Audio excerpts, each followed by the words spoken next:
गुरु जी, क्या दूसरी जात में शादी करना गलत है? आप बताएंगे कौन सा? देखो, हम लोग जाति नहीं बल्कि वर्ण व्यवस्था को मानते हैं। जातियां तो बनती बिगड़ती रहती है कर्म के अनुसार, लेकिन वर्ण व्यवस्था शास्त्र में है। तो कौन सा वर्ण किस वर्ण से शादी कर सकता है, इसके लिए आप बताएंगे। माने शूद्र, वैश्य, क्षत्रिय और ब्राह्मण, ये चारों अपने अपने वर्ण में शादी कर सकते हैं कि दूसरे वर्ण में भी कर सकते हैं? शास्त्र क्या कहता है, सनातन धर्म क्या कहता है? जी, उत्तम शादी तो वही है जो अपने वर्ण में ही शादी किया जाए। एक सामाजिक व्यवस्था भी है, उससे रीति रिवाज, खान पीन, व्यवहार सब समता हो जाती है, फिर निभ जाता है। ये सामाजिक व्यवस्था है। उत्तम इसलिए कहा, लोक भी परलोक भी बन जाता है यदि बराबर में विवाह शादी हो, और अमीरी गरीबी भी बराबर होनी चाहिए, वर्ण भी बराबर होना चाहिए, तो उत्तम शादी है। लेकिन ये नहीं कि उत्तम ना संयोग बने। दूसरा भी विधान आप बताएंगे?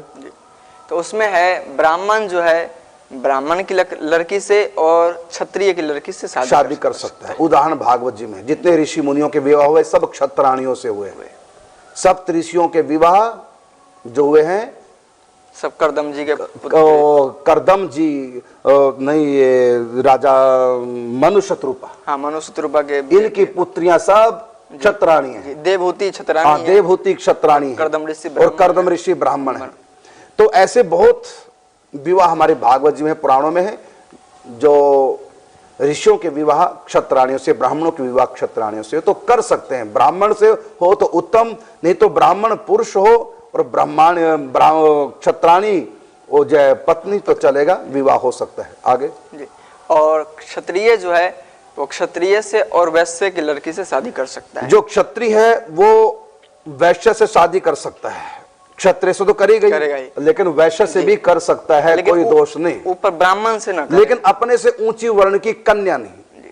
अपने से ऊंची वर्ण का पुरुष तो हो सकता है, लेकिन अपने ऊंची कन्या नहीं, ये शास्त्र का विधान है। यदि अपने से ऊंचे वर्ण ब्राह्मण कन्या है और क्षत्रिय हो गया वर, तो ऐसी जो संतान है उसको विलोम जाति की, उसको बोलेंगे वो सूत जाति की संतान हो जाएगी। तो इसलिए हमको ये ध्यान रखना, अपने से ऊंची जाति की कन्या नहीं लेनी चाहिए। अपने से ऊंची जाति का वर को हम कन्या दे सकते हैं, लेकिन कन्या ले नहीं सकते, ब्राह्मण की विधान नहीं है।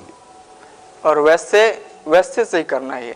वैश्य केवल वैश्य से शादी करे, किसी और से नहीं। और शूद्र भी केवल शूद्र से जाति करे, शादी करे, किसी और से नहीं। ये शास्त्र का विधान है। ये चारों वर्णों को लेके कहा। क्षत्रिय और ब्राह्मण अपनी और अपने से एक नीचे की कन्या ले सकता है, और ऊपर की कन्या क्षत्रिय भी नहीं ले सकता। और जो वैश्य जाति हो केवल वैश्य जाति में करे, ना ऊपर से मतलब ना नीचे से। और शूद्र भी केवल शूद्र में ही विवाह करे। शूद्र और वैश्य ये दो अपनी जाति से विवाह करे।